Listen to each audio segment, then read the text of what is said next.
Now in this class, இந்த வீடியோவில் வந்து நம்ம சாப்டர் 6 அக்கௌண்டன்சியில் அக்கௌண்டிங் ஃபார் கம்பெனிஸ் கீழே இஷ்யூ ஆஃப் ஷேர்ஸ் வந்து பார்க்க போகிறோம். அதாவது பங்குகள் வெளியீடு அதை பற்றி நம்ம இந்த இதுக்கு கீழே பார்க்க போகிறோம். ஃபஸ்ட்டு ஒரு கம்பெனியோட டெஃபினேஷன், கம்பெனியோட மீனிங் அப்படின்னா என்னன்னு பார்க்கணும். ஃபஸ்ட்டு ஒரு company is a voluntary association of a persons formed through the process of law. நிறுவனம் என்பது சில வணிகங்களை மேற்கொள்வதற்காக சட்டத்தின் மூலம் உருவாக்கப்பட்ட நபர்களின் தன்னார்வ கூட்டமைப்பாகும். அதாவது ஒரு பிஸ்னஸை வந்து கேரி பண்ணுறதுக்காக through the process of law வந்து ஒரு voluntary association of a persons தான் வந்து கம்பெனி அப்படின்னு சொல்லுவாங்க. ஓகேவா? இதை வந்து இதோட டெஃபினேஷன் வந்து ப்ரொஃபசர் ஹேனே கொடுத்த டெஃபினேஷன் வந்து company is an artificial person. அதாவது நிறுவனம் என்பது ஒரு செயற்கை நபர், கிரியேட்டட் பை லா, சட்டத்தால் உருவாக்கப்பட்ட ஒரு செயற்கை நபர், having a separate entity with a perpetual succession and a common seal. இந்த அந்த செயற்கையாக உருவாக்கப்பட்ட அந்த பர்சன் வந்து he has a perpetual succession, அதாவது நீடித்து இருக்கும் தன்மையும் மற்றும் பொது முத்திரையும் கொண்டதாக இருக்கும் அப்படின்னு சொல்லி இவர் வந்து அதை டிஃபைன் பண்றாரு. ஓகேவா? அடுத்து ஃபீச்சர்ஸ் ஆஃப் அ கம்பெனி. ஒரு கம்பெனியோட ஃபீச்சர்ஸ், ஒரு நிறுவனம் எப்படி இருக்கும் அப்படின்னா, ஃபர்ஸ்ட் ஃபீச்சர் வந்து separate legal entity. A company is a legal person and its entity is quite distinct and separate from its members. அதாவது தனித்தன்மை, நிறுவனம் அதன் உறுப்பினர்களிடமிருந்து முற்றிலும் வேறுபட்ட தனித்தன்மையின் உள்ளது. அதாவது ஆஸ் பர் த லா நம்ம வந்து ஒரு கம்பெனியே வந்து ஒரு தனி பர்சன் தான் நம்ம சொல்லுவோம், ஆர்டிஃபிஷியல் பர்சன் தான் சொல்லுவோம். ஸோ அதோட மெம்பர்ஸ் வேற, அந்த கம்பெனியும் வேற. ஓகேவா? நம்ம இன் லீகல் டிஸ்பியூட்ஸ் ஃபார் எக்ஸாம்பிள் நம்ம எடுத்துக்கிட்டோம்னா, அந்த லீகல் டிஸ்பியூட் நடக்கும்போது அந்த பார்ட்டியா அந்த கம்பெனியோட மெம்பர்ஷிப் எல்லாம் நம்ம அந்த கம்பெனி மேலேயே நம்ம சீவ் பண்ணலாம். அந்த கம்பெனியும் வந்து யார் மேல வேணாலும் சீவ் பண்ணலாம். ஓகேவா? அதனாலதான் அந்த செப்பரேட் லீகல் என்டிட்டின்ற கான்செப்ட் வந்து சொல்றாங்க. அடுத்தது பர்பெக்சுவல் எக்ஸிஸ்டன்ஸ். அதாவது the existence of a company is not affected by the retirement, death, lunacy or insolvency of its members. அதாவது இந்த கம்பெனியில இருக்கக்கூடிய மெம்பர்ஸோட ரிட்டையர்மெண்ட்டோ இல்லை அவங்களோட டெத்தோ, அவங்களோட அந்த மனநிலை பாதிக்கப்படுறது, அதுக்கப்புறம் அவங்க திவால் ஆகுறது, இன்சால்வெண்ட் ஆகுறது, இந்த மாதிரி ரீசன்ஸ்க்காகலாம் அந்த கம்பெனி வந்து எந்த விதத்துலையும் அஃபெக்ட் ஆகாது. ஓகேவா? இதுதான் வந்து பர்பெக்சுவல் எக்ஸிஸ்டன்ஸ். அதாவது அதெல்லாம் நடந்தாலும் கூட கம்பெனி அதோட வேலையை கண்டினியூ பண்ணிட்டே தான் இருக்கும். அடுத்து வரையறுக்கப்பட்ட பொறுப்பு, லிமிடெட் லயபிலிட்டி. அப்படின்னா the liability of a shareholder of a company is limited to the unpaid value of his shares. அதாவது இங்க அந்த பொறுப்பு எந்த அளவு வரையறுக்கப்பட்டிருக்கும்னா, அந்த நிறுவனத்தின் பங்குதாரரின் பொறுப்பு அவரது பங்குகளின் செலுத்தப்படாத மதிப்புக்கு மட்டுமே வரையறுக்கப்பட்டுள்ளது. அதாவது அவர் எவ்வளவு இன்னும் செலுத்தாம இருக்காரோ அந்த மதிப்புக்கு மட்டும்தான் வந்து அவர் பொறுப்பேற்றுக்கணும். ஓகேவா? இது வந்து மூணாவது ஃபீச்சர்.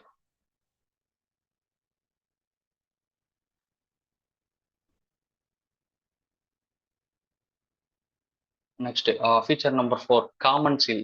கம்பெனிக்குன்னு வந்து ஒரு காமன் சீல் இருக்கும். A company can may or may not maintain a common seal. If it has a common seal it is affixed to all the important documents. அதாவது ஒரு கம்பெனி வந்து காமன் சீல் வச்சுக்கிறதும் வச்சுக்காமலும் இருக்கலாம். அப்படி அந்த company common seal வச்சிருக்கு அப்படின்னா அது வந்து எல்லா டாக்குமெண்ட்ஸ்லயும் வந்து அஃபெக்டடா இருக்கணும் அப்படின்னு சொல்றாங்க. ஓகேவா? அடுத்து transferability of shares. The capital of the company is divided into parts called shares. அதாவது ஷேர்ஸ்னா என்னன்னு தெரியும் நமக்கு. எப்படி சொல்லலாம்னா, ஒரு கம்பெனி ஸ்டார்ட் பண்றதுக்கான முதல் வந்து போதுமான அளவுல இல்லை. அதாவது அதோட கேபிட்டல் வந்து அந்த கம்பெனி ஸ்டார்ட் பண்றதுக்கு பத்தலை அப்படின்னும் போது அந்த கம்பெனி ஸ்டார்ட் பண்ற அந்த பர்சன்ஸ் வந்து என்ன பண்ணுவாங்கன்னா, பப்ளிக் கிட்ட அதை பார்ட்டா பிரிச்சு, இப்போ ஒரு 100 crores வேணும்னா அதை ஒரு 100 rupees ஹண்ட்ரடா பிரிச்சு அதை எவ்வளோ வருதோ அதை வந்து பப்ளிக்கு இஷ்யூ பண்ணுவாங்க. அந்த பப்ளிக் அதை 100 ரூபாய் கொடுத்து ஒவ்வொருத்தரா வாங்கும்போது அந்த 100 ரூபாயை வச்சு இவங்க கம்பெனியை ஸ்டார்ட் பண்ணுவாங்க.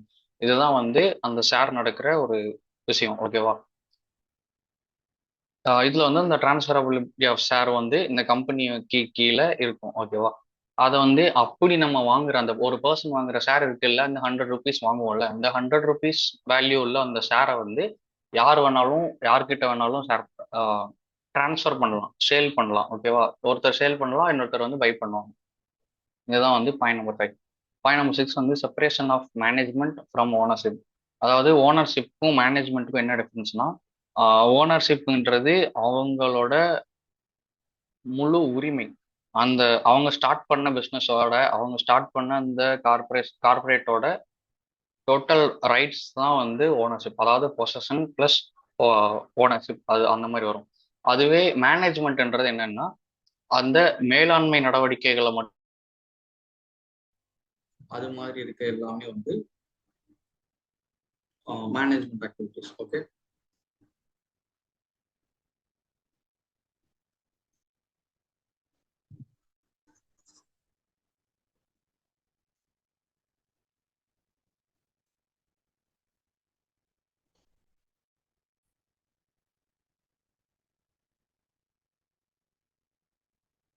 அடுத்து கைண்ட்ஸ் ஆஃப் அ கம்பெனி, ஒரு நிறுவனங்களுடைய வகைகள். கம்பெனிஸ் ரெஜிஸ்டர்ட் இந்த கம்பெனிஸ் ஆக்ட் அண்டர் 2013, அதாவது நிறுவனங்கள் சட்டம் 2013 கீழே ரெஜிஸ்டர் ஆன கம்பெனிஸ் வந்து எந்தெந்த மாதிரி கிளாஸிஃபை பண்ணலாம்னா, ஃபர்ஸ்ட் ஜாயிண்ட் ஸ்டாக் கம்பெனி, கூட்டு பங்கு நிறுவனம். அதுல unlimited company, company limited by guarantee, company limited by shares. அன்லிமிடெட் கம்பெனினா அங்க வந்து எந்த ஒரு லிமிட்டேஷனும் இருக்காது, வரம்பற்ற நிறுவனமா இருக்கும். அவங்களுடைய பொறுப்பு வந்து வரம்பற்றதா இருக்கும். கம்பெனி லிமிடெட் பை கேரண்டினா அவங்க, நான் எவ்வளோ இப்போ வந்து ஃபார் எக்ஸாம்பிள் நான் இவ்வளோ தர்றேன் அப்படின்னு சொல்லி நான் ஒரு கேரண்டி கொடுக்குறேன். அந்த கேரண்டி கொடுத்த அமௌண்ட்டை நான் வந்து பே பண்ணலன்னா அதுக்கு நான் பொறுப்பேற்றுக்கணும். அந்த மாதிரி இருக்கும்போது நம்ம கொடுத்த கேரண்டிக்கு மட்டும்தான் வந்து அவங்களோட லயபிலிட்டி இருக்கும். So company limited by guarantee. அடுத்து கம்பெனி லிமிடெட் பை ஷேர்ஸ். இங்க வந்து பங்குகளால் வரையறுக்கப்படும். அதாவது அவங்க பிரிச்சு கொடுத்த பங்குகள் இருக்கும்ல, அந்த பங்குகள்ல அவங்க செலுத்தப்படாத அமௌண்ட்டுக்கு மட்டும்தான் வந்து அவங்க பொறுப்பெடுத்துப்பாங்க. அந்த company liability limited by shares கீழே private company, public company, 1% company, தனியார் நிறுவனம், பொது நிறுவனம், ஒரு ஒரு நபர் தனிநபர் நிறுவனம், இது மூணுமே வந்து அந்த கம்பெனி லிமிடெட் பை ஷேர்ஸ் கீழே வரும். ஓகேவா? இதுல first unlimited company. Unlimited company is a company where there is no limit on liability of its members. The private property of its members will be used to meet the claims of creditor. அதாவது இப்போ ஒரு கம்பெனியில அந்த company வாங்கின கடனை கட்டுறதுக்காக அந்த கம்பெனியோட அசட்ஸ் வந்து போதுமானதா இல்லை, அதாவது பற்றாக்குறையா இருக்கு, டெஃபிஷியன்சியா இருக்குன்ற பட்சத்துல அந்த கம்பெனியோட மெம்பர்ஸ் இருப்பாங்க இல்லையா, அந்த மெம்பர்ஸ் வந்து அவங்களோட பிரைவேட் ப்ராப்பர்ட்டியை வந்து அந்த கம்பெனியோட கிரெடிட்டார்ஸுக்கு வந்து கொடுக்கணும்.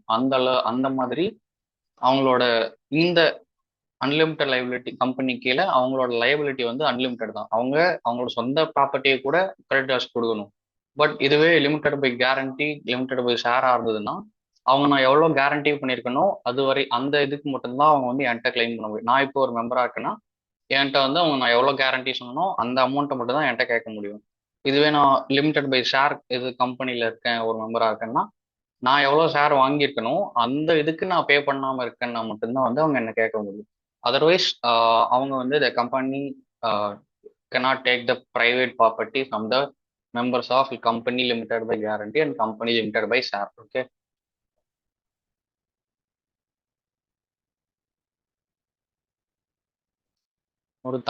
அடுத்து ஒரு தனியார் நிறுவனம் அப்படின்னா என்னன்னா, as per section 2 clause 68 of company act 2013, நிறுவனங்கள் சட்டம் 2013 பிரிவு 2 உட்பிரிவு 68 கீழே, private company is one which by its article of association restricts the right of transfer of its shares. அதாவது அந்த உறுப்பினர்கள் அதோட மெம்பர்ஸ் வந்து அந்த ஷேர்ஸ் வாங்கியிருப்பாங்க இல்லையா, அந்த ஷேர்ஸை வந்து அவங்க ஷேர் பண்ண முடியாது. பங்குகளை பரிமாற்றம் செய்யும் உரிமையை கட்டுப்படுத்துவாங்க. அடுத்துதான் வந்து limits the number of its members to 200. ஓகேவா? அதாவது exclusive of past and present employees, past and present employee எக்ஸ்க்ளூசிவா. ஓகேவா? அதில் வந்து அவங்க 200 மெம்பர்ஸோட லிமிட் பண்ணுவாங்க. உறுப்பினர்களோட எண்ணிக்கை வந்து 200 மட்டுமே வரையறுக்கப்படுகிறது. அடுத்தது prohibits any invitation to the public to subscribe for any securities, shares or debentures of the company. அதாவது எந்த ஒரு பப்ளிக்குமே வந்து இவங்க இன்விடேஷன் கொடுக்க மாட்டாங்க. அவங்க வந்து யாரையுமே அழைக்க மாட்டாங்க. இந்த மாதிரி எங்களோட அந்த கம்பெனியோட ஷேரையோ அந்த கம்பெனியோட டிபெஞ்சரையோ வந்து வாங்குறதுக்காக யாருக்குமே வந்து இன்விடேஷன் போகாது. ஸோ இதுதான் வந்து ப்ரைவேட் கம்பெனி. பப்ளிக் கம்பெனினா என்னன்னு பார்த்தா, as per section 2 class 71 of a Companies Act 2013, a public company means a company which is not a private company. அதாவது எந்த கம்பெனி எல்லாம் பிரைவேட் கம்பெனி இல்லையோ அது எல்லாமே பொது நிறுவனம் அப்படின்றாங்க. அதுதான் வந்து பப்ளிக் கம்பெனி. இது வந்து section 2 class 71 is defining this. அடுத்ததா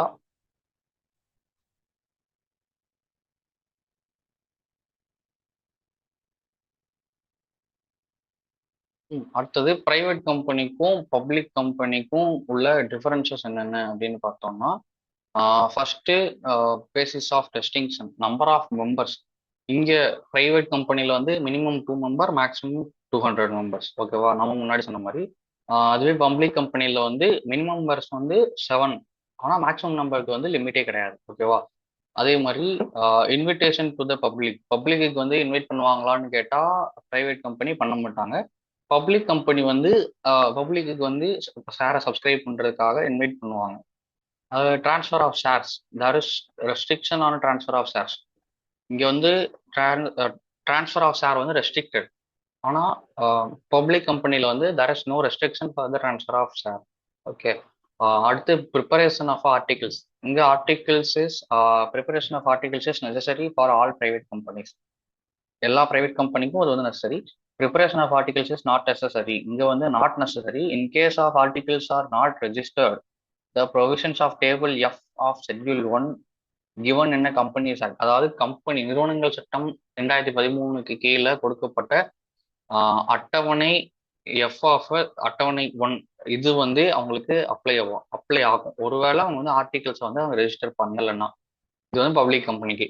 அடுத்து நம்பர் ஆஃப் டைரக்டர்ஸ் வந்து இட் மஸ்ட் ஹேவ் அட்லீஸ்ட் 2 directors for private company. It must have அட்லீஸ்ட் 3 டைரக்டர்ஸ் ஃபார் பப்ளிக் கம்பெனி. ஓகேவா. Use of word limited. இங்க வந்து லிமிட்டட்ன்றதை எப்படி யூஸ் பண்ணுவாங்கன்னா, it is compulsory to use the words private limited. Okay, private limited எல்லா கம்பெனிஸுமே நம்ம பொதுவாக நம்ம ரோட் சைடில் பார்க்குற கம்பெனிஸ் எல்லாமே வந்து பிரைவேட் லிமிடெட். ஃபார் எக்ஸாம்பிள் இப்போ லக்ஷ்மி காட்டன்ஸ் பிரைவேட் லிமிடெட் அந்த மாதிரிலாம் வரும்ல. ஸோ அவங்களோட ப்ரைவேட் கம்பெனிஸ் மோஸ்ட்லி லிமிட்டடாக தான் இருக்கும். ஓகே. இந்த பக்கம் பப்ளிக் கம்பெனியில் வந்து only the word limited is used at the end of its name. அது அந்த பேரோட முடிவு இறுதியில தான் வந்து இந்த லிமிடெட்ன்றதை வந்து யூஸ் பண்ணுவாங்க. 1% கம்பெனின்னா என்ன பார்த்தோம்னா, 1% கம்பெனின்றது இங்க ஒரே ஒருத்தர் தான் இருப்பாரு. The companies act 2013 introduces a new type of entity to the existing list. Already இருக்க எக்ஸிஸ்டிங் லிஸ்ட்ல ஒரு புது டைப் ஆஃப் கம்பெனி கொண்டு வராங்க. அதுதான் என்னன்னா, formation of a new entity 1% company, OPC சொல்லுவாங்க. ஓகேவா. OPC means a private limited company with only 1% as its member. அதுல மெம்பராகவே ஒரே ஒருத்தர் மட்டும்தான் இருப்பார். பிரைவேட் கம்பெனியில் 2 to 200 வந்திருப்பாங்க. பப்ளிக் கம்பெனியில் 7 to அன்லிமிட்டெட் எவ்வளோ வேணா இருந்துக்கலாம். இங்கே இந்த கம்பெனிக்குள்ள ஒன்லி 1% மட்டும் இருப்பாங்க. அவங்களோட ரெக்குயர்மெண்ட்ஸ் வந்து எப்படி இருக்கலாம்னா, இதெல்லாம் ரூல்ஸ் வந்து என்னன்னா, first only a natural person who is an Indian citizen and resident in Indian can be a member of OPC. அதாவது இந்திய குடிமகனாக இருக்கணும், இல்லை இந்தியாவில் வசிப்பவராக இருக்கணும். 1% கேன் ஃபார்ம் ஒன்லி 1 ஓபிசி. ஒருத்தர் வந்து ஒரே ஒரு ஓபிசி மட்டும்தான் ஸ்டார்ட் பண்ண முடியும். இட்ஸ் பெய்டப் கேபிட்டல் வந்து 50 lakhs மேலே இருக்கணும். It's average annual turn over வந்து 2 crores மேலே இருக்கணும். Should not exceed 2 crores. 2 crores மேலே இருக்கக்கூடாது. ஓகேவா. பெய்டப் கேபிட்டலும் 50 lakhs மேலே இருக்கக்கூடாது.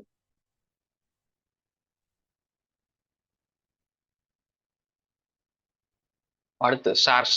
ஷேர்னா என்ன, ஒரு பங்குகளுடைய பொருள் வந்து total capital of a company is divided into units. அதாவது ஒரு நிறுவனத்தினுடைய மொத்த மூலதனமும் சிறு சிறு பிரிவுகளாக பிரிக்கப்படும். ஓகேவா. Small denominations each such unit is called share. அந்த ஒவ்வொரு பிரிவுமே வந்து ஷேர்னு சொல்லலாம், பங்கு என அழைக்கப்படும். ஓகேவா. Nature of shares. ஒரு ஷேரோட தன்மை என்ன அப்படின்னா, the share of a company are movable property. அது வந்து ஒரு நகரக்கூடிய சொத்து. டிரான்ஸ்ஃபரபிள், அது வந்து மாற்றத்தக்கது. in the manner provided by the articles of association of a company. அந்த கம்பெனியோட ஏஓஏல சொன்ன மாதிரி அதை வந்து ட்ரான்ஸ்ஃபர் பண்ணிக்கலாம். மூவபிள் ப்ராப்பர்ட்டி தான். Share of a company are treated as goods under sale of goods act 1930. இந்த சேல் ஆஃப் குட்ஸ் ஆக்ட் 1930 கீழே கம்பெனியோட ஷேர்ஸை வந்து குட்ஸாக கன்சிடர் பண்றாங்க. These can be bought, sold, hypothecated and bequeath. அதாவது இது வாங்கப்படலாம், விற்கப்படலாம். அதை வந்து நம்ம ஹைப்போத்திகேட்னா பிளெட்ஜ் பண்றது, அதாவது அடமானம் வைக்கிறது.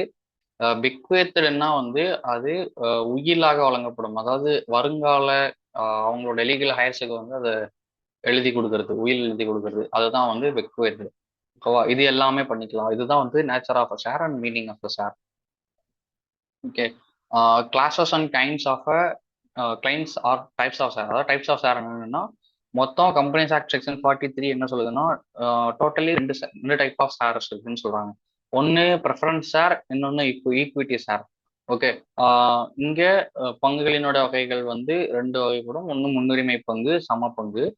முன்னுரிமை பங்குகள் என்பவை பின்வரும் இரண்டு உரிமைகளை கொண்டவை. அதாவது ப்ரெஃபரன்ஸ் ஷேர்ஸ்னா என்ன அப்படின்னா, அதுக்கு வந்து ரெண்டு ரைட்ஸ் இருக்கும், ஃபாலோவிங் டூ ரைட்ஸ் இருக்கும் அந்த ப்ரெஃபரன்ஸ் ஷேருக்கு மட்டும். அது வந்து ஈக்விட்டி ஷேருக்கு கிடையாது. பட் ப்ரெஃபரன்ஸ் ஷேருக்குன்னு எக்ஸ்க்ளூசிவா டூ ரைட்ஸ் வந்து கொடுத்துருவாங்க. அது வந்து first one is they have a right to receive dividend at a fixed rate before any dividend divided is paid on the equity shares. Equity ஷேர்ஸுக்கு அவங்க டிவிடெண்ட் பே பண்றதுக்கு முன்னாடியே ப்ரிஃபரன்ஸ் ஷேர் ஹோல்டர்ஸுக்கு வந்து அவங்க ஈக்விட்டியை they will pay. Second one is when the company is wound up, அந்த company wind up ஆகுது, ஏதாவது முடிவுக்கு வருது அப்படின்னா, they have a right to return a capital before the equity shares. Equity ஷேர்ஸுக்கு வந்து அந்த கம்பெனி வைண்ட் அப் பண்ணி நம்ம அவங்க ஷேர் கொடுப்போம்ல, எல்லாருக்கும் பிரித்து கொடுப்போம்ல மெம்பர்ஷிப்பு, அதாவது ஷேர் ஹோல்டர்ஸ்க்கு நம்ம வந்து பிரித்து கொடுப்போம். அப்போ அவங்களோட கேபிட்டல், இவங்க இந்த ப்ரிஃபரன்ஸ் ஷேர்ஸ் ஹோல்டர்ஸ் கொடுத்த கேபிட்டலை வந்து ஈக்விட்டி ஷேர் ஹோல்டர்ஸுக்கு அலாட் பண்றதுக்கு முன்னாடி இவங்களுக்கு அலாட் பண்ணலாம். ஸோ இவங்க வந்து அந்த ரைட்டும் இருக்கு. So totally two exclusive rights they have. அடுத்து types of preferential share. First cumulative preference shares. இதில் என்னன்னா, cumulative preference share, cumulative preference shares are those preference shares the holder. இதாவது cumulative share preference sharesனா என்னன்னா, இப்போ ஒரு வருஷத்துல எனக்கு டிவிடெண்ட் தரல அப்படின்னா நான் அதை வந்து அக்யூமுலேட் ஆகி நெக்ஸ்ட் இயருக்கு எடுத்துட்டு போவோம். அது வந்து தேக்கப்பட்டு அடுத்த வருஷத்துக்கு எடுத்துட்டு போய் அடுத்த வருஷம் நான் ஷேர் எனக்கு டிவிடெண்ட் வரும்போது அந்த வருஷத்தோட டிவிடெண்டும் வந்து அந்த வருஷத்தோட ஷேரோட டிவிடெண்டும் பிளஸ் பாஸ்ட் இயர்ல நான் வாங்காம வச்சிருந்தேன் அந்த அக்யூமுலேட் ஆகி அடுத்த வருஷத்துக்கு வந்திருக்கும்ல அந்த அந்த ஷேரோட டிவிடெண்டும். ஸோ ரெண்டு டிவிடெண்டும் சேர்ந்தே நான் கலெக்ட் பண்ணுவேன். ஓகேவா? எனக்கு அதுக்கான ரைட் இருக்கும் கியூமுலேட்டிவ் ப்ரிஃபரன்ஸ் ஷேர் டைப்ல. அதே நான் கியூமுலேட்டிவ் ப்ரிஃபரன்ஸ் ஷேரோட டைப்பா இருக்கு அப்படின்னா, இங்க நான் ஒரு வருஷம் வாங்காம எனக்கு அந்த கம்பெனியால தர முடியல அப்படின்னா அது வந்து அடுத்த வருஷத்துல எனக்கு அந்த கம்பெனி தருது. பட் நான் கியூமுலேட்டிவ்ல வந்து என்ன பண்ணுவாங்கன்னா, அந்த ரைட் வந்து அன்னைக்கே முடிஞ்சிடும். இப்போ இந்த வருஷத்துக்கான இதை வந்து நான் வாங்காம விட்டுட்டேன்னா அடுத்த வருஷம் வந்து அதை என்னால கிளைம் பண்ண முடியாது. அதுதான் வந்து நான் கியூமுலேட்டிவ் ப்ரிஃபரன்ஸ் ஷேர்ஸ். அடுத்ததா பார்ட்டிசிபேட்டிங் ப்ரிஃபரன்ஸ் ஷேர்ஸ். இது பார்ட்டிசிபேட்டிங்னா என்னன்னா, இவங்க அடிஷ்னலா ஏதாவது ப்ராஃபிட்ஸ் வந்து கிடைச்சது, சர்ப்ளஸ் ப்ராஃபிட்ஸ் இருக்கு. இப்போ எல்லாருக்கும் நான் பிரிச்சு கொடுத்து டிவிடெண்ட்லாம் பே பண்ணதுக்கு அப்புறமும் இல்லை என்னோட டியூட்டிஸ் எல்லாம் நான் இது பண்ணதுக்கு அப்புறமும் எனக்கு ஒரு அடிஷ்னலா ஒரு சர்ப்ளஸ் ப்ராஃபிட் இருக்கு அப்படின்னா அந்த ப்ராஃபிட்ல வந்து இந்த பார்ட்டிசிபேட்டிங் ப்ரிஃபரன்ஸ் ஷேர்ஸ் வந்து அதுல இருந்து பங்கு எடுத்துக்கலாம். அதுல இருந்து இவங்க பங்கு கேட்பாங்க. நான் பார்ட்டிசிபேட்டிங் அதுக்கு அப்படியே ஆப்போசிட். அவங்க வந்து எந்த ஒரு surplus stock surplus preference surplus profit இருக்கு அப்படின்னா அதுல வந்து அவங்க எதுவுமே எடுத்துக்க முடியாது. அவங்களோட ஃபிக்ஸட் ரேட் ஆஃப் டிவிடெண்ட் என்னவோ அதை மட்டும்தான் அவங்க எடுத்துப்பாங்களே தவிர அதிகமாக தர மாட்டாங்க. ரிடீமபிள் ப்ரிஃபரன்ஸ் ஷேர்ல வந்து such shares are those which will be repaid by the company within a stipulated period in accordance with the term of issue and the fulfillment of a certain conditions laid down in a section 55 of the Companies Act. அதாவது section 55 of இந்திய நிறுவனங்கள் சட்டம் பிரிவுக்குள்ள இவை ஒரு நிறுவனத்தால் ஒரு குறிப்பிட்ட காலத்திற்குள் வெளியீட்டு நிபந்தனைகள் மற்றும் இந்த பிரிவின் கீழ் குறிப்பிட்ட நிபந்தனைகள் பூர்த்தி செய்யும் வகையில் திரும்ப செலுத்தப்படும். அதாவது அவங்களுக்கு வந்து எப்போ ரிடீம் பண்றாங்களோ அந்த ஸ்டிபுலேட்டட் டைம் பீரியடுக்குள்ள அவங்களுக்கு வந்து அதை கொடுத்துருவாங்க. அந்த ரீ ரீஃபண்டை வந்து அவங்களுக்கு சீக்கிரமா ப்ராசஸ் பண்ணுவாங்க. இர்ரிடீமபிள் வந்து ப்ரிஃபரன்ஸ் ஷேர்ஸ் வந்து irredeemable preference shares are those capital of which can not be refunded. அவங்களுக்கு வந்து ரீஃபண்ட் கிடைக்காது. அங்கே ரெடீமபிள்ல உங்களுக்கு ரீஃபண்ட் ஸ்டிப்புலேட்டட் டைம்ல கிடைக்கிற மாதிரி இவங்களுக்கு அந்த ரீஃபண்டே கிடைக்காது. ஓகே, பிஃபோர் வைண்டிங் அப் ஆனதுக்கு அப்புறம் அவங்க they can get, but winding அப்புக்கு முன்னாடி வந்து அவங்களால வாங்க முடியாது. ஓகேவா? இது வந்து according to section 55 of companies act, no company limited by shares shall issue preference share. Okay, அடுத்து convertible preference share. Holders of these shares have right to get their preference shares converted into equity shares at their option according to the terms of issue. அவங்க அந்த term of issue according to that வந்து அவங்க preference ஷேர்ல இருந்து நான் equity ஷேருக்கு மாறிக்கிறேன் அப்படின்னா they can convert. அதே நான் கன்வெர்ட்டபிள்ல வந்து அவங்க அந்த மாதிரி மாற முடியாது. இதுதான் வந்து ப்ரிஃபரன்ஷியல் ஷேரோட டைப்ஸ். தமிழ்ல குவியும் முன்னுரிமை பங்கு, அதாவது அந்த அக்குமுலேட்டட் டிவிடெண்ட் வந்ததுன்னா அடுத்த வருஷம் நான் வாங்குவேன்னு சொன்னால அது குவியாத முன்னுரிமை பங்கு. அதுக்கு ஆப்போசிட் அந்த மாதிரி எதுவுமே கிடையாது. அந்த வருஷம் நான் வாங்காம விட்டுட்டேன், அந்த கம்பெனி எனக்கு தரலன்னா அதோட ரைட் அந்த வருஷத்தோடயே வந்து இதுவாயிடும். பங்கேற்கும் முன்னுரிமை எதுனா அதிக பங்கு, அதிக சர்ப்ளஸ் ப்ராஃபிட் அதிகம் கூடுதலா வந்து அந்த இதுக்கு வந்து அதிகமா இருக்கு, லாபம் இருக்குன்னா அந்த லாபங்கள்ல வந்து அவங்க அதிகமா உரிமை கேட்கலாம். பங்கேற்காத முன்னுரிமை பங்குல அந்த மாதிரி அதிக லாபங்கள்ல வந்து இது கேட்க உரிமை கிடையாது. மீட்டெடுக்கக்கூடியது வந்து ரீஃபண்டபிள், மீட்டெடுக்க முடியாதது வந்து அன்ரீஃபண்டபிள், மாற்றக்கூடியது வந்து கன்வெர்ட்டபிள், மாற்ற முடியாத முன்னுரிமை பங்கு நான் கன்வெர்ட்டபிள். ஓகே, இங்கே ஈக்விட்டி ஷேர்ஸ். ஈக்விட்டி ஷேர்ஸ்னா என்ன அப்படின்னு பார்த்தோம்னா, equity shares are those shares which are paid dividends only when profits are left after the preference shareholders have been paid fixed rate. அந்த ப்ரிஃபரன்ஸ் ரேட் ஷேர் ஹோல்டர்ஸுக்கு இருக்க fixed rate படி அவங்களுக்கு dividend கொடுத்ததுக்கு அப்புறம் தான் அந்த பேலன்ஸை தான் வந்து ஈக்விட்டி ஷேர் ஹோல்டர்ஸுக்கு வந்து பே பண்ணுவாங்க. ஓகே, அதுதான் வந்து equity shares. Distinction between preference shares and equity shares. இதில் first rate of dividend. Preference share are paid dividend at a fixed rate. இவங்களுக்கு வந்து ஃபிக்ஸட் ரேட்ல வந்து ப்ரிஃபரன்ஸ் ஷேருக்கு டிவிடெண்ட் கொடுத்துருவாங்க. இங்க ரேட் ஆஃப் டிவிடெண்ட் வந்து on equity shares is not fixed. இங்க வந்து ஃபிக்ஸடே கிடையாது. It may vary from year to year depending upon the availability of profits. அடுத்தது arrears of dividend. If dividend is not paid on these shares in any year, the arrears of dividend may be accumulate. அந்த first type of preferential share சொல்லும்போது நான் accumulate preference share சொன்னால அதுதான் அது. அவங்க வந்து ஒரு வருஷம் நீ வாங்கலை அப்படின்னா கூட அடுத்த வருஷத்துக்கு அக்யூமுலேட் ஆகி நீ அடுத்த வருஷம் தரலாம். இன் கேஸ் ஆஃப் ஈக்விட்டி ஷேர்ஸ்னா dividend can not be accumulate, அதெல்லாம் அக்யூமுலேட் ஆகாது. Preferential share, preferential right as to the payment of dividend. இவங்களுக்கு வந்து டிவிடெண்ட் பே பண்றதுல ஈக்விட்டி ஷேர் ஹோல்டர்ஸ் கொடுக்கறதுக்கு முன்னாடி இவங்களுக்கு கொடுத்துருவாங்க. அதே ஈக்விட்டி ஷேர்ஸ்ல வந்து என்ன பண்ணுவாங்கன்னா பேமெண்ட் ஆஃப் டிவிடெண்ட் வந்து ப்ரிஃபரன்ஷியல் ஷேர் ஹோல்டர்ஸுக்கு கொடுத்ததுக்கு அப்புறம் தான் வந்து இவங்களுக்கு கொடுப்பாங்க. Preferential right as to the payment of capital. Payment of கேபிட்டலும் அதே தான். ஒரு கம்பெனி இப்போ வைண்ட் அப் ஆகுது அப்படின்னா அந்த கம்பெனியில் அவங்க அந்த லிக்விடேட் பண்ணதுக்கு அப்புறம் இருக்க அந்த அமௌண்ட்டை வந்து ஃபர்ஸ்ட் ப்ரிஃபரன்ஷியல் ஷேர் ஹோல்டர்ஸுக்கு தான் முதல்ல கொடுப்பாங்க. அண்ட் தென் அதுக்கப்புறம் தான் வந்து ஆஃப்டர் தட் இவங்க பேலன்ஸ் இருக்க அமௌண்ட்டை வந்து ஈக்விட்டி ஷேர் ஹோல்டர்ஸுக்கு வந்து கொடுப்பாங்க. நெக்ஸ்ட் வந்து ஓட்டிங் ரைட்ஸ். இப்போ ப்ரிஃபரன்ஸ் ஹோல்டர் ஷேர் ஹோல்டர்ஸுக்கு வந்து ஓட்டிங் ரைட்ஸ் கிடையாது. அதே மாதிரி ஈக்விட்டி ஷேர் ஹோல்டர்ஸ்க்கு வந்து அவங்களுக்கு எக்ஸ்க்ளூசிவ் ஓட்டிங் ரைட்ஸ் வந்து அவங்களுக்கு கிடைக்கும். அடுத்தது ரைட் டு பார்ட்டிசிபேட் இன் மேனேஜ்மெண்ட்ல வந்து preference they to not have a right to participate in the management of a company. They on another side, equity shareholders they have a full right to participate in the management of a company. Okay.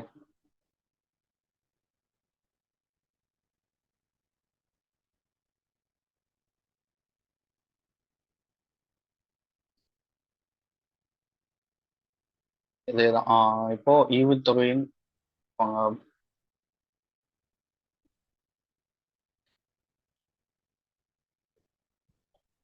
இப்போ ஈவுத்தொகையின் விகிதம் நம்ம சொன்ன மாதிரி முன்னாடி சொன்னோம்ல rate of dividend எவ்வளோ கொடுப்பாங்க. உங்களுக்கு வந்து ஃபிக்ஸடாக இருக்கும், உங்களுக்கு வந்து நான் ஃபிக்ஸட். பட் ஈவுத்தொகையின் பாக்கிகள் வந்து அதான் இந்த அரியர்ஸ் ஆஃப் டிவிடெண்ட் இருந்ததுன்னா உங்களுக்கு அக்யூமுலேட் ஆகும். முன்னுரிமை பங்குகளுக்கு சம பங்குகளுக்கு வந்து அது குவியாது. ஈவுத்தொகை செலுத்துவதற்கு முன்னுரிமை முன்னுரிமை உரிமை, அதாவது ஈவுத்தொகை வந்து இதுதான் ஃபர்ஸ்ட் வந்து ப்ரிஃபரன்ஸ் முன்னுரிமை பங்குகளுக்கு கொடுத்ததுக்கு அப்புறம் தான் சம பங்குகளுக்கு கொடுப்பாங்க. மூலதனம் செலுத்துவதும் அப்படிதான். முன்னுரிமை பங்குகளுக்கு அந்த லிக்விடேட் பண்ணதுக்கு அப்புறம் இருக்க அமௌண்ட் இவங்களுக்கு வச்சதுக்கு அப்புறம் தான் முன்னுரிமை சம பங்குகளுக்கு தருவாங்க. வாக்குரிமையில வந்து முன்னுரிமை பங்குதாரர்களுக்கு வாக்குரிமை கிடையாது, சம பங்குதாரர்களுக்கு வாக்குரிமை இருக்குது. நிர்வாகத்துல வந்து முன்னுரிமை பங்குதாரர்கள் வந்து பங்கெடுத்துக்க மாட்டாங்க, ஆனா சம பங்குதாரர்கள் வந்து பங்கெடுப்பாங்க. இப்போ அடுத்ததான் வந்து ஷேர் கேபிட்டல்.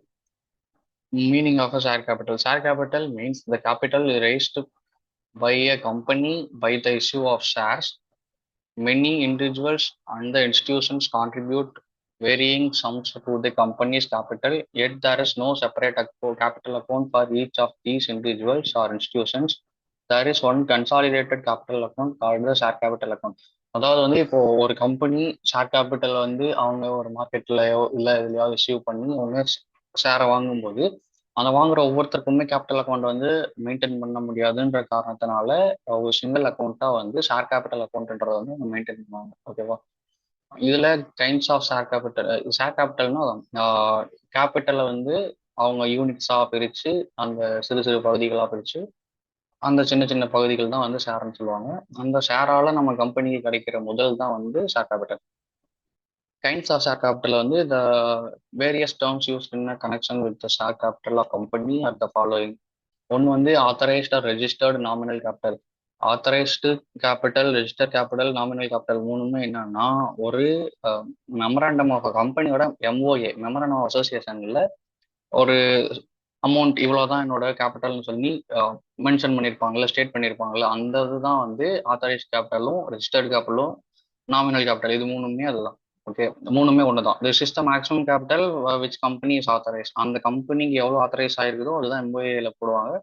அதை தாண்டி அவங்க வந்து எதுவுமே பண்ண முடியாது. ஓகேவா? அவங்களோட லைஃப் டைமுக்கும் அதுதான் வந்து. அடுத்தது இஷ்யூடு கேபிட்டல். இஷ்யூடு கேபிட்டல்னா என்னன்னா அவங்க வெளியிட்ட பங்குகள். வெளியிட்ட பங்குகள் என்னென்னது? இப்போ 1000 கோடி வந்து அவங்க சின்ன சின்னதா 100 பிரிச்சு கொடுக்கும்போது அவங்க எத்தனை 100 ரூபாய் பங்கு கொடுத்துருப்பாங்களோ அத்தனையும் வெளியிட்ட பங்குகள். அந்த 1000 கோடியில இப்போ 100 ரூபாய் பங்குகள் நிறைய விட்டுருக்காங்க. அதுல ஒரு பகுதி மட்டும் நிறைய பேர் அதை வாங்கியிருப்பாங்க. அவங்க வந்து அக்செப்ட் பண்ணியிருப்பாங்க. சப்ஸ்கிரைப்டுன்னா அவங்க அக்செப்ட் பண்றது. ஓகேவா? நாங்க வந்து சப்ஸ்கிரைப் பண்றேன் அப்படின்னு சொல்லிட்டு நான் அதை வந்து வாங்குறேன் அப்படின்னு சொல்லுவாங்கல்ல, அதுதான் வந்து சப்ஸ்கிரைப்டு கேபிட்டல். அதுல எவ்வளோ வந்து குழு சேரப்பட்ட மூலதனம் அப்படின்றத நம்ம சொல்லுவோம். ஓகே, இதெல்லாம் 3 டைப் ஆஃப் ஷேர் கேபிட்டல்.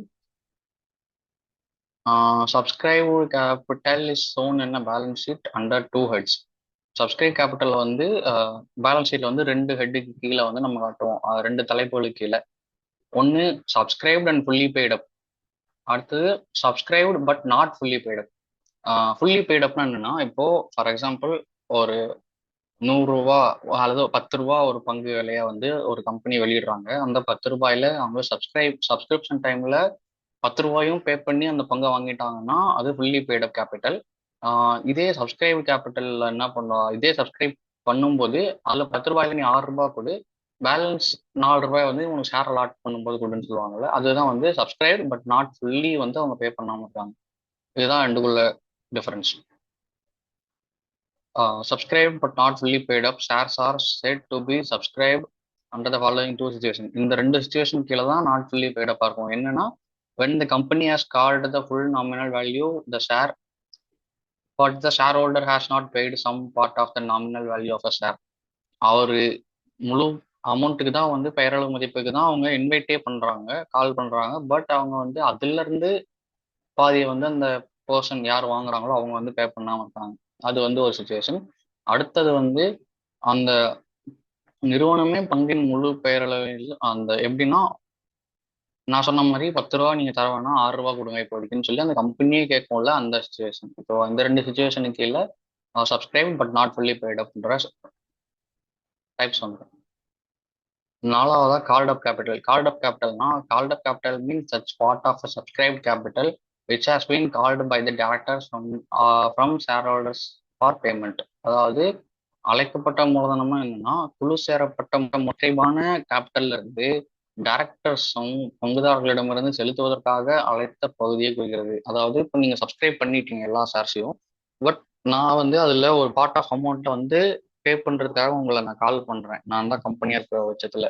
அப்போ நான் அந்த டைரக்டரா இருந்தேன்னா அந்த பங்குதாரர்கள் வந்து பே பண்ணுன்னு சொல்றேன்ல, அந்த அமௌண்ட் தான் வந்து கால்ட் அப் கேபிட்டல். நான் எவ்வளவு கால் பண்ணியிருக்கேன் அப்படின்றது. ஓகே. அடுத்தது அஞ்சாவதா paid up capital. The term paid up செலுத்தப்பட்ட மூலதனம் என்ற சொல். ஓகேவா? Refers to the portion of a call capital which has been actually received from the share holder. எவ்வளோ வந்து ஷேர் ஹோல்டர் கிட்ட இருந்து ரிசீவ் ஆயிருக்கோ அதுதான் வந்து பெய்டு அப் கேபிட்டல். ஓகேவா? Usually called up capital and the paid up capital are the same except that some shareholders may not have paid the amounts of capital.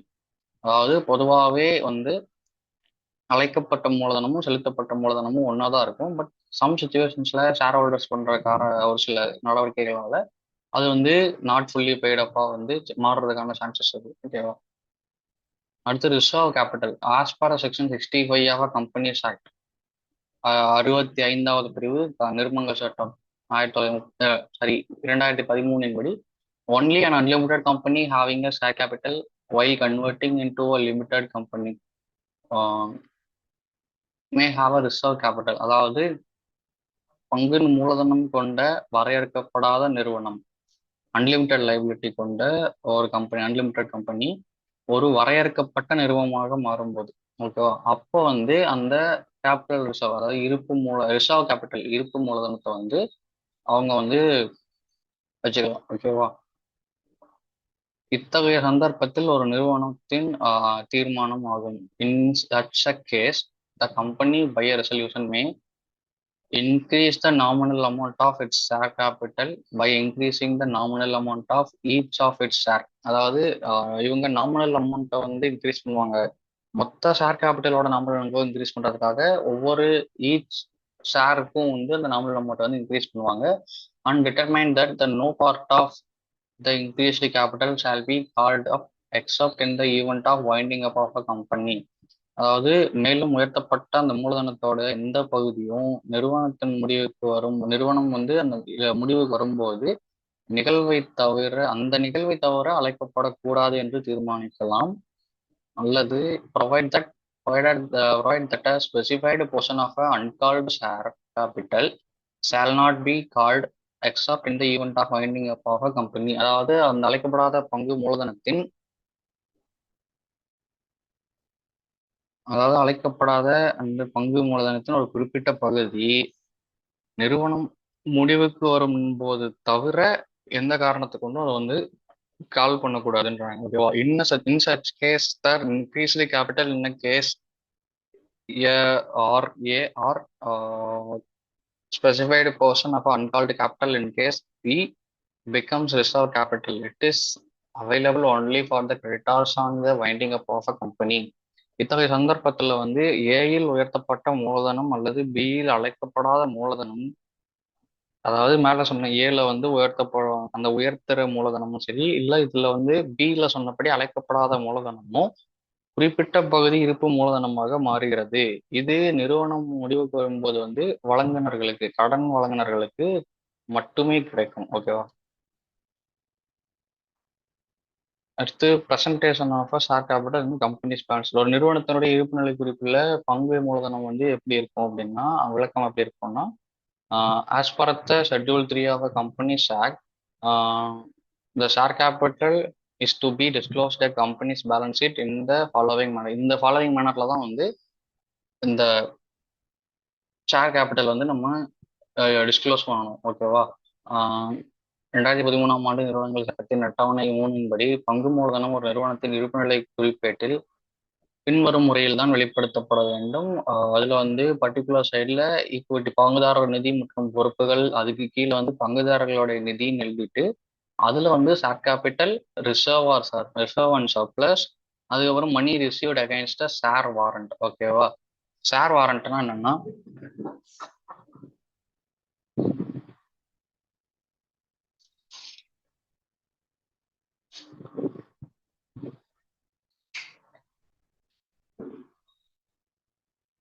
Share வாரண்ட்ன்றது வந்து financial instrument issued by a company not by an exchange. அதாவது அந்த கம்பெனியே வந்து டைரக்டா ஒரு instrument கொடுப்பாங்க share வாரண்டா. அந்த share warrant அந்த இன்ஸ்ட்ருமெண்ட்டை வச்சு அந்த அந்த இன்ஸ்ட்ருமெண்ட் ஹோல்டர் வந்து அந்த ஷேர் அக்வைர் பண்றதுக்கான ரைட்டை வந்து அவரு வாங்குறாரு. Specified price within a certain period or at the future. அந்த ஸ்டிப்புலேட்டட் அந்த ஸ்பெசிஃபைடு பீரியடுக்குள்ள அந்த அமௌண்ட் அவங்க சொன்ன அமௌண்ட்டுக்கு வந்து அந்த ஷேரை வந்து அவங்க வாங்கிக்கலாம். அதுதான் வந்து ஷேர் வாரண்ட்ஸ். ஓகேவா? இதை வந்து நம்ம இதுக்கு கீழே இப்படிதான் வந்து டிஸ்க்ளோஸ் பண்ணுவோம்.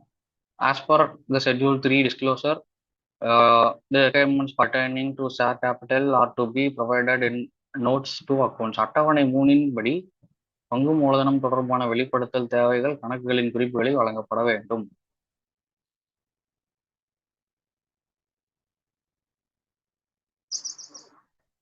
At the notes to accounts இதுல என்னன்னா ஷேர் கேபிட்டல் ஃபர்ஸ்ட். ஷேர் கேபிட்டல்ல என்னென்னலாம் பண்ணுவோம்னா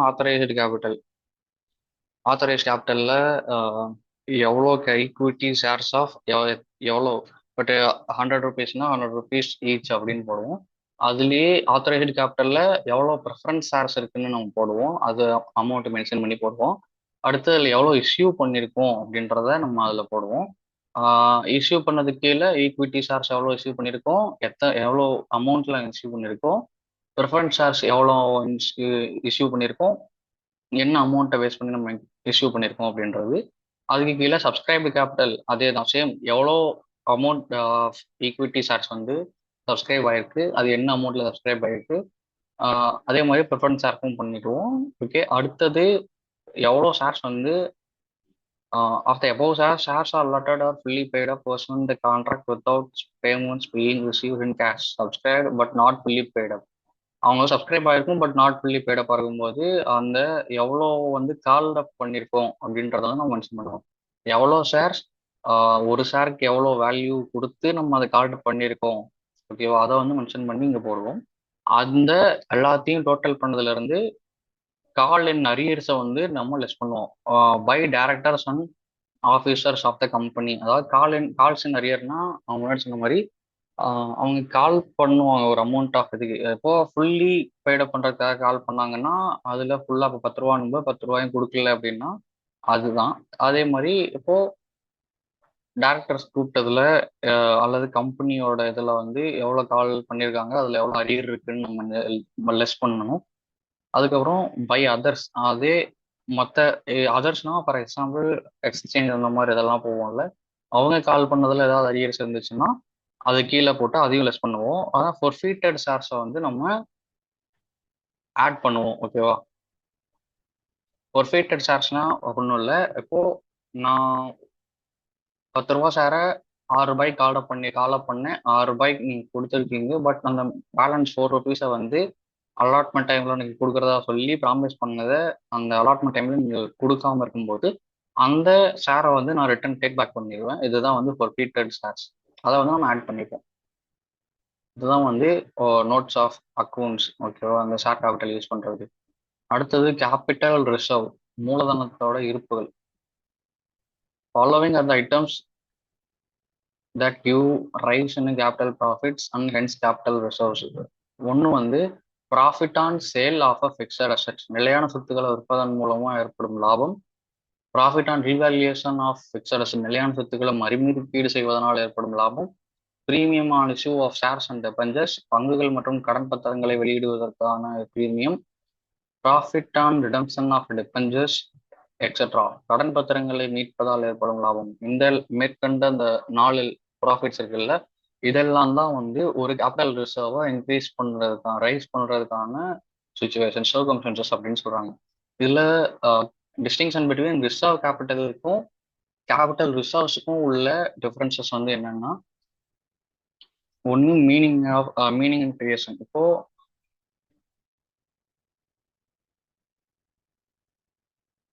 ஃபர்ஸ்ட் ரிசர்வ் கேபிட்டலோட meaning, it refers to the portion of increased nominal capital or uncalled share capital which shall not be called up except in the event of winding up. அதாவது இது வந்து winding அப் தவிர மற்ற இடத்துல வந்து இது கால் பண்ண மாட்டாங்க அப்படின்ற மாதிரி சொல்றாங்க.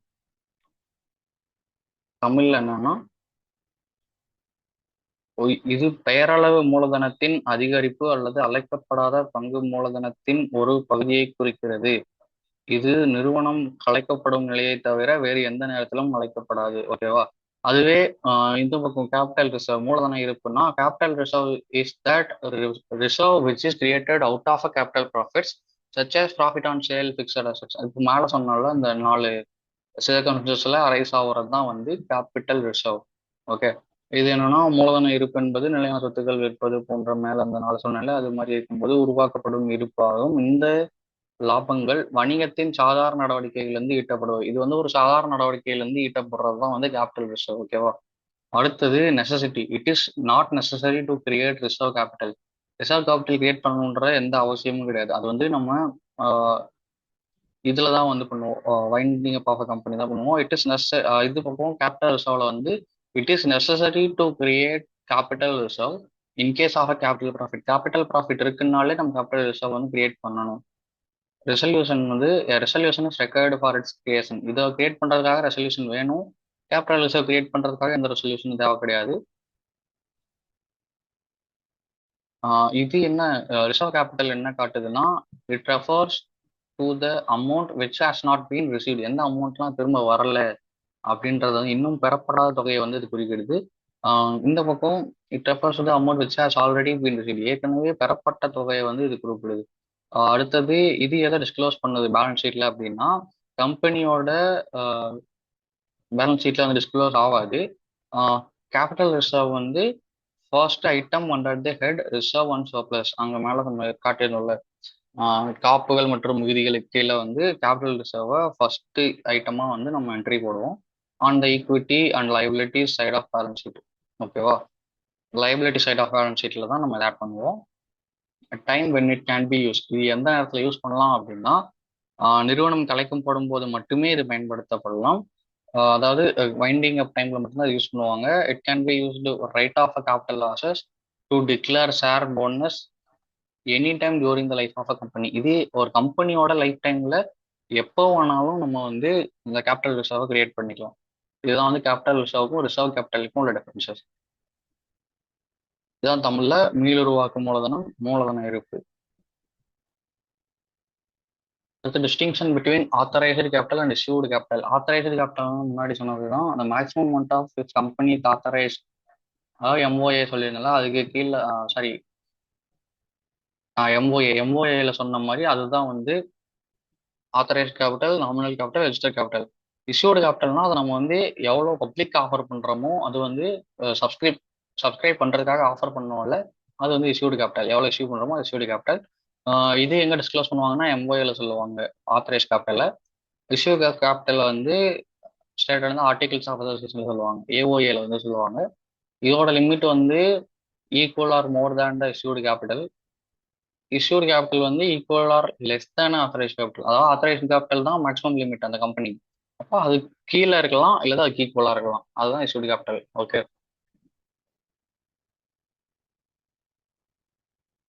அடுத்த கான்செப்ட் வந்து issue of shares. Issue of shares வந்து எந்தெந்த வழியிலலாம் இஷ்யூ பண்ணலாம் அப்படின்னா, for cash by private placement shares. Private பிளேஸ்மெண்ட்னா என்னன்னா, ஒரு பர்டிகுலர் குரூப்புக்கு வந்து டைரக்டா இந்த கம்பெனியே போயிட்டு ஷேர்ஸை வந்து கொடுக்கறது தான் ப்ரைவேட் பிளேஸ்மெண்ட். அது வந்து தனிப்பட்ட நபர்களுக்கு இடையில நடக்கும். பட் அது வந்து பப்ளிக் ஆஃபர் கிடையாது. ஓகேவா? For cash by public subscription. இது வந்து பப்ளிக்கு டைரக்டா நம்ம ஸ்டாக் எக்ஸ்சேஞ்ச் மாதிரி அந்த மாதிரி நம்ம கொடுக்கறது தான் வந்து பப்ளிக் எக்ஸ்சேஞ்ச். அடுத்தது ஃபார் கன்சிடரேஷன் அதர் தான் கேஷ். இது ரெண்டுமே கேஷ்காக பண்ணுவாங்க. அடுத்தது வந்து கன்சிடரேஷன், ஏதாவது அதர் தான் கேஷ். கன்சிடரேஷன்னா இன் ரிட்டன் அந்த கம்பெனிக்கு என்ன வருதோ அதுதான் வந்து கன்சிடரேஷன் சொல்லுவாங்க. இப்போ நான் ஒன்று உங்களுக்கு தரேன்னா எனக்கு பதிலுக்கு நீங்க ஒன்று தருவீங்கல்ல, அதுதான் வந்து கன்சிடரேஷன் சொல்லுவோம் லீகல் டேர்ம்ல. அடுத்து பிரைவேட் பிளேஸ்மெண்ட் ஷேர்ஸ்னா என்னன்னா, பங்குகளின் தனியார் ஒதுக்கீடு, தனிப்பட்ட ஒதுக்கீடு. இது வந்து allotment of shares to a selected group of persons. நான் சொன்னது ஒரு செலக்டட் குரூப் ஆஃப் பர்சனுக்கு நம்ம அலாட் பண்றது வந்து private placements. In case of private placement of shares are not offered to the public in general through the public issue. Public issue வந்து இங்கே நடக்காது, பப்ளிக்கு தர மாட்டாங்க. ஓகே. இது வந்து selected group of person such as ப்ரமோட்டர்ஸுக்கு தருவாங்க, அவங்களோட ஃப்ரெண்ட்ஸ், அவங்களோட ஷேர் ஹோல்டர்ஸ், அதான் share holders of group of companies, அந்த குரூப் கம்பெனிஸ்ல இருக்க ஷேர் ஹோல்டர்ஸுக்கு வந்து கொடுக்கலாம். இல்லது மியூச்சுவல் ஃபண்ட்ஸுக்கு நான் கொடுப்பேன். இந்த மாதிரி இருக்க என்ஆர்ஐஸ், ஃபினான்ஷியல் இன்ஸ்டிடியூஷன்ஸ், இது எல்லாமே வந்து ஒரு பர்டிகுலர் குரூப்ஸ் தானே. ஸோ இந்த மாதிரி இருக்க ப்ரைவேட் பிளேஸ்மெண்ட்ஸ் வந்து நடக்கும். அடுத்து sweat equity shares. A company may issue sweat equity shares as per the Section 54 of Companies Act 2013. Sweat equity shares means equity shares issued by the company to its employees or directors or at a discount. அதாவது அந்த sweat ஈக்விட்டினா அங்கே ஊழியருக்கான பங்கு விருப்ப திட்டம், இஎஸ்ஓபின்னு சொல்லுவாங்க. இதுல என்ன பண்ணுவாங்கன்னா, அந்த கம்பெனில இருக்க ஊழியர்கள், இயக்குனர்கள், அந்த மாதிரி பர்சன்ஸ்க்காக ஒரு டிஸ்கவுண்ட் ரேட்ல வந்து உங்களுக்கு ஷேர் யூஸ் பண்ணுவாங்க. இங்க வந்து discount or for consideration other than cash or providing known how or making available intellectual property rights. இப்போ ஒரு டிஸ்கவுண்ட்டுக்கு வந்து உங்களுக்கு தனிப்பட்ட விதத்துல வந்து உங்களுக்கு ரிசீவ் பண்ணுவாங்க. அதுதான் வந்து ஸ்வெட் ஈக்விட்டி ஷேர்ஸ்.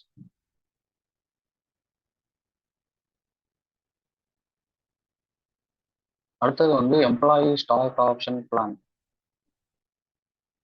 இதுல வந்து என்ன பண்ணுவாங்கன்னா, under section 62(1)(b of a companies act 2013, இந்திய நிறுவனங்கள் சட்டம் 2013 61 பிரிவு உட்பிரிவு 1 படி employee stock option plan means option granted by the company to its employees or employee directors to subscribe the shares of the company at a price that lower than the market price. அந்த market ப்ரைஸை விட கம்மியான ஒரு ப்ரைஸுக்கு வந்து இவங்களுக்கு allot பண்ணுவாங்க. It is not an application on the employees to subscribe for it. இது வந்து இந்த எம்ப்ளாயிஸ் வந்து சப்ஸ்கிரைப் பண்ணணுன்றது வந்து அவங்களோட ஆப்ளிகேஷன்லாம் கிடையாது. அவங்க வேணும் விருப்பப்பட்டாங்கன்னா வாங்கிடலாம். ஓகேவா? அடுத்தது condition for issue of ESOP, employee stock option பிளான்ல வந்து கண்டிஷன்ஸ் என்னென்ன அப்படின்னா, a company may offer shares stock under the scheme after fulfilling the following conditions. என்னென்ன கண்டிஷன்ஸ்னா, these shares are of the same class of shares already issued by the company. Already issue பண்ண class of ஷேருக்கு ஈக்குவலாக இருக்கணும். Special resolution pass பண்ணியிருக்கணும். அதுக்கப்புறம் issued SEBI regulations இருக்குல்ல, அதுக்கு வந்து அது வந்து இது அக்கார்டிங்காக இருக்கணும், அதோட கம்ப்ளை பண்ணி இருக்கணும். இதுதான் வந்து இதோட 3 கண்டிஷன்ஸ். ஓகேவா? அடுத்தது இட் இஸ் மெயின் அப்ஜெக்டிவ். இது அடுத்தது இதோட அப்ஜெக்டிவ்ஸ் ஆஃப் இஎஸ்ஓபி என்னன்னா, அவங்க எம்ப்ளாயீஸ் இருக்காங்க இல்லையா, அவங்களோட பார்ட்டிசிபேஷன் அதிகமாக இருக்கணும் அப்படின்றது, அவங்கள வந்து ஊக்குவிக்கிறதுக்காக இந்த ஒரு ஆப்ஷன் பிளான் வந்து கொடுத்துருப்பாங்க. இட் இஸ் அனதர் அப்ஜெக்டிவ் வந்து to create long term wealth in the hands of எம்ப்ளாயீஸோட வெல்த்தை ஒரு லாங் டேர்ம்ல ஒரு நல்ல இதாக மாற்றணும் அப்படின்றதுக்காக இந்த ஆப்ஷன் வந்து கொடுக்குறாங்க. எல்லா கம்பெனிஸும் வந்து ஸ்பெஷல் ரெசல்யூஷன் பாஸ் பண்ணி கொடுப்பாங்க. அடுத்து பப்ளிக் சப்ஸ்கிரிப்ஷன் ஆஃப் ஷேர்ஸ். ஒரு பப்ளிக் சப்ஸ்கிரிப்ஷனுக்கு என்னென்னலாம் ஸ்டெப்ஸ் நடக்கும் அப்படின்னா, first to issue of prospectus. ப்ராஸ்பெக்டஸ்ன்றது வந்து ஒரு இன்ஃபர்மேஷன், அந்த கம்பெனியை பற்றின இன்ஃபர்மேஷன்ஸ் எல்லாமே கொண்ட ஒரு ஒரு புக்லெட் மாதிரி இருக்க ஒரு இதுதான் வந்து ப்ராஸ்பெக்டஸ்ன்னு சொல்லுவோம். ஓகேவா? Prospectus is an invitation to the public to purchase it's shares. அந்த ஷேரை வாங்குறதுக்காக நம்ம வந்து அந்த பப்ளிக்கு கொடுக்குற ஒரு இன்விடேஷன் தான் ப்ராஸ்பெக்டஸ்ன்னு சொல்றாங்க. ஓகேவா? அடுத்தது it describes the profitability and soundness of the business. அந்த பிஸ்னஸ் எந்த வகையில் இருக்கு, அது எவ்வளோ ப்ராஃபிட் அடையும் அப்படின்றத பற்றின எல்லாமே வந்து இதில் தான் வந்து இருக்கு. ஓகே. அடுத்து it contains the following information: name and address of the company, names and address of directors, objects of the company, எம்ஓ ஏவோல இருக்க எல்லாமே மேக்ஸிமம் இந்த ப்ராஸ்பெக்டஸ்ல கொடுத்துருவாங்க. அடுத்தது வந்து ரிசீவ் அண்ட் அப்ளிகேஷன். அப்ளிகேஷன் வந்து ரிசீவ் பண்ணுவாங்க. ஓகேவா? இதுல என்னன்னா, இந்த தகவல் அறிக்கையெல்லாம் கொடுத்ததுக்கு அப்புறம் அப்ளிகேஷன் ரிசீவ் பண்ணுவாங்க. அந்த பர்சன்ஸ் இந்த பார்த்ததுக்கு அப்புறம் பப்ளிக் வந்து அப்ளை பண்ணுவாங்க. இந்த இதை வந்து நான் எடுத்துக்கிறேன், இந்த ஷேரை வந்து நான் வாங்கிக்கிறேன்னு சொல்லி each application must accompany the application money. அந்த அப்ளிகேஷன் மணியும் வந்து இதுல இருக்கும். மென்ஷன்ட் இன் ப்ராஸ்பெக்டஸ்ல என்ன மென்ஷன் பண்ணியிருக்கோமோ அந்த அமௌண்ட் வந்து அவங்க பே பண்ணி அப்ளை பண்ணுவாங்க. ஆஸ் பர் செபி கைட்லைன்ஸை it should not be less than the 25% of the issue of a share. Each share ஓட 25% ஆவது மினிமமா இருக்கணும் அந்த இன்விடேஷன் அமௌண்ட். ஓகேவா? அதாவது அப்ளிகேஷன் ஃபீ. அடுத்தது வந்து to make allotment of share. அடுத்து அவங்க அப்ளை பண்றாங்கன்னா அடுத்து அலாட்மெண்ட் ஆஃப் ஷேர் நடக்கும்ல. So after the last date of fixed or receipt of applications money expires, அந்த இதெல்லாம் முடிஞ்சதுக்கு அப்புறம் இந்த bank sends all application to the company. அந்த கம்பெனிக்கு வந்து இந்த பேங்க் எல்லா இன்ஃபர்மேஷனையும் அப்ளிகேஷன்ஸையும் சென்ட் பண்ணிடும். The directors of the company cannot proceed to allot shares unless minimum subscription. அந்த மினிமம் சப்ஸ்கிரிப்ஷன் இல்லை, மென்ஷன் பண்ண சப்ஸ்கிரிப்ஷன் இல்லை அப்படின்னா உங்களால வந்து எதுவுமே பண்ண முடியாது. அந்த டேரக்டர்ஸ் வந்து அப்ளை பண்ண மாட்டாங்க. ஓகேவா? மினிமம் சப்ஸ்கிரிப்ஷன்னா அந்த மேலே சொன்னதுதான், ஒரு 25% வந்து செபி கைட்லைன்ஸ் படி இருக்கு. நாட் லெஸ் தேன் இருக்கக்கூடாது. ஓகேவா? 25% விட கம்மியாக இருக்கக்கூடாதுன்னு சொல்றாங்க. So minimum subscription is the minimum amount which must be subscribed by the public accordance to the companies act. Minimum subscription fees has been fixed at 95. இப்போ வந்து கம்பெனிஸ் ஆக்ட் படி 90% வந்து மினிமம் சப்ஸ்கிரிப்ஷன் சொல்றாங்க இஷ்யூட் அமௌண்ட்ல. ஓகேவா? If this condition is not satisfied, the company shall forfeit refund of the entire application amount. அந்த இதை வந்து உங்களால் அலாட் பண்ண முடியலன்னா அந்த கம்பெனி ரீஃபண்ட் பண்ணிடும் அந்த அப்ளிகேஷன் பண்ணியே. ஓகேவா? அடுத்து டு மேக் கால்ஸ், அது அடுத்தது தான் வந்து கால் அப் பண்ணுவாங்க. இந்த அமௌண்ட்ஸ் பெய்ட் ஆன் அப்ளிகேஷன், அந்த அப்ளிகேஷன் பண்ணதுக்கு அப்புறம் அந்த அலாட்மெண்ட் நடக்கும்போது பேலன்ஸ் இருக்க அமௌண்ட்டை வந்து அவங்க கால் பண்ணி ஃபர்ஸ்ட் கால் செகண்ட் கால்ன்ற 2 இன்ஸ்டால்மெண்ட்ல அவங்க வாங்கிப்பாங்க. ஸோ இதுக்கப்புறம் மொத்த ஷேரோட ப்ரைஸையும் அவங்க வாங்கினதுக்கப்புறம் ஒரு ஷேர் வந்து உங்களுக்கு கொடுத்துருவாங்க. இதுதான் வந்து ஐபிஓ, இனிஷியல் பப்ளிக் ஆஃபர் எல்லாம் நடக்கிற விஷயங்கள். இதுல வந்து ப்ரிலிமினரி எக்ஸ்பென்சஸ், எக்ஸ்பென்சஸ் இன்கர்டு அந்த formation of a company are term as preliminary expenses. அந்த கம்பெனி ஸ்டார்ட் பண்றதுக்காக என்ன எக்ஸ்பென்சஸ் ஆகுதோ அதை தான் வந்து ப்ரிலிமினரி எக்ஸ்பென்சஸ்ன்னு சொல்றோம். These include the following. என்னன்னா stamp duty, registration fee of the document, duty payable on authorised கேபிட்டலில் வந்து நம்ம எவ்வளோ டியூட்டி பே பண்ணுவோம் அது. அடுத்து காஸ்ட் ஆஃப் ப்ரிலிமினரி புக்ஸ், அந்த புக்ஸுக்கான அமௌண்ட்டு. ஓகே, இந்த entries on issue of share, issue பண்ணும்போது அந்த ஷேரை இப்போ நம்ம மேலே 4 ஸ்டெப் சொன்னால அதுக்கான என்ட்ரிஸ் என்னன்னா, first receiving application. Application receive பண்ணும்போது bank account theta to share application account. ஓகேவா? இது வந்து அப்ளிகேஷன் ரிசீவ் பண்ணும்போது. அடுத்தது அலாட்மெண்ட்ல என்ன பண்ணுவாங்கன்னா share application account debtor to share capital account. அதாவது பங்கினுடைய அந்த அப்ளிகேஷன் அக்கௌண்ட் வந்து ரெட்டார் பண்ணுவாங்க, ஷேர் கேபிட்டல் அக்கௌண்ட் வந்து வரவு வைப்பாங்க. பி அடுத்த என்ட்ரி வந்து application money allotted share transfer to the share capital அக்கௌண்ட்டுக்கு மாறிடும் ஏ என்ட்ரி படி. பி என்ட்ரி படி application money return to unallotted shares. Unallotted ஷேர்ஸுக்கு நம்ம எப்படி கொடுப்போம் அப்படின்னா share application money debtor to bank account.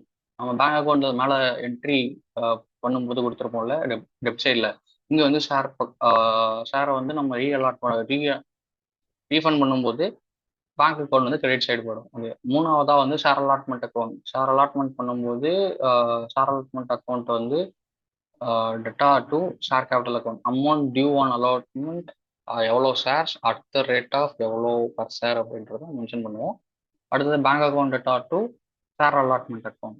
Okay, amount received on allotment, அவங்க மேலே வந்து டியூ அமௌண்ட் என்ன, இங்கே வந்து எவ்வளோ ரிசீவ் பண்ணியிருக்கோம் அப்படின்றது இதுக்கான entry.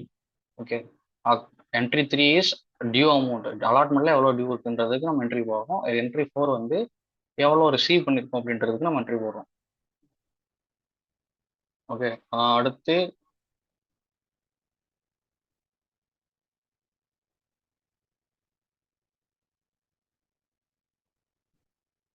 Entries on first call. First கால் பண்ணும்போது என்ட்ரி என்னன்னா when shareholders are informed to pay the first call பண்ணும்போது first call share first call account theta to share capital account. First cap due on, அந்த due எவ்வளோ இருக்கு அப்படின்றத வந்து first என்ட்ரிலையும், அடுத்த என்ட்ரியில் வந்து on receipt of first call பண்ணி ரிசீவ் பண்ணிடுவோம்ல, அந்த ரிசீவ் பண்ணும்போது bank account theta to share capital share first call account வந்து கிரெடிட் பண்ணிடுவாங்க. ஓகேவா? இது வந்து ரிசீவ் பண்ணும்போது. அடுத்தது வந்து entries on second call. Second காலில் என்ன பண்ணுவாங்கன்னா சேம், ஃபர்ஸ்ட் வந்து டியூ எவ்வளோ இருக்குன்றத second call account theta to share capital account. Receive பண்ணும்போது on receipt bank account theta to share second call account. ஓகேவா? இதுதான் வந்து ரெண்டுமே சிமிலராக தான் இருக்கும் மோஸ்ட்லி, ஃபர்ஸ்ட் காலும் செகண்ட் காலும். அடுத்து accounting entries for the amount of securities premium. Securities ப்ரீமியம்காக வந்திருக்க அமௌண்ட்டை வந்து எப்படி என்ட்ரி பண்ணுவோம்னா, to bank account debtor to share applications account. Application money received including premium. ப்ரீமியமோட சேர்த்து வாங்கியிருப்பாங்கல்ல, அதை வந்து இந்த மாதிரி என்ட்ரி பண்ணுவோம். அடுத்தது வந்து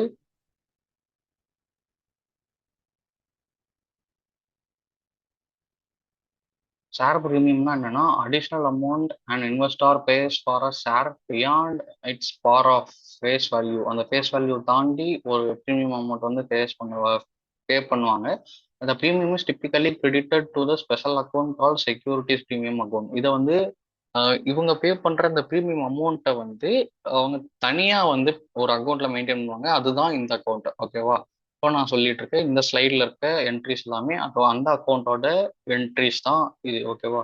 இதை எப்படி இந்த இதை வந்து ப்ரீமியம் எப்படி யூஸ் பண்ணுவாங்க அப்படின்னா, the money received from share premium can be used for various purposes including writing off equity related expenses, issuing bonus shares or buying back the company's own shares. இந்த மாதிரி ரீசன்ஸ்க்காகலாம் வந்து உங்க ப்ரீமியம் அமௌண்ட்டை வந்து collect பண்ணுவாங்க. ஓகேவா?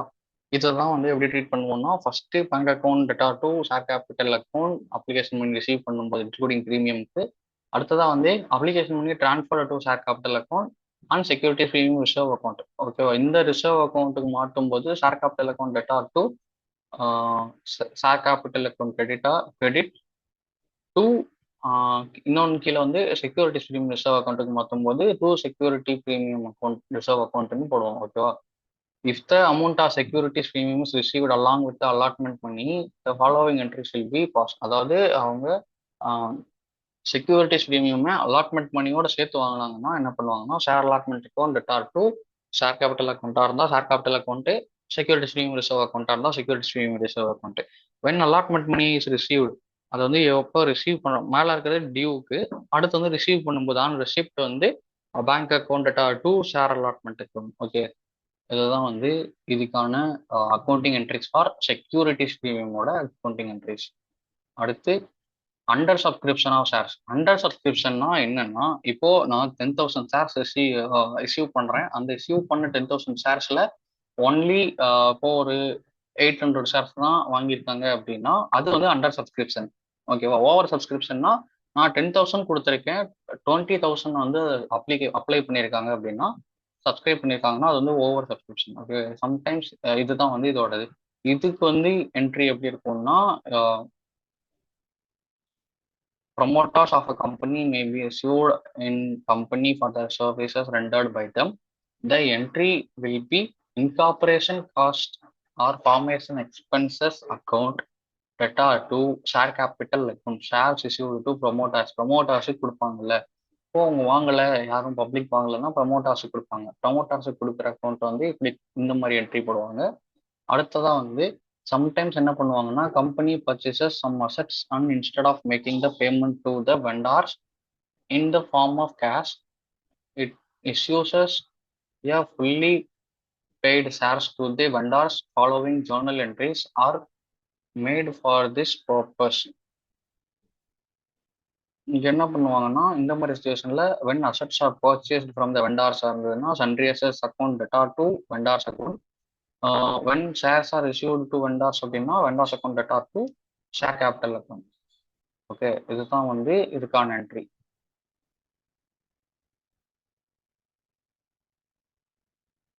அடுத்து கால் இன் அரியர்ஸ். கால் இன் அரியர்ஸ்னா நம்ம கால் பண்ண அமௌண்ட்ல ஏதாவது அரியர்ஸ் இருந்ததுன்னா அதுதான் call in arrears. Without opening calls in arrears account.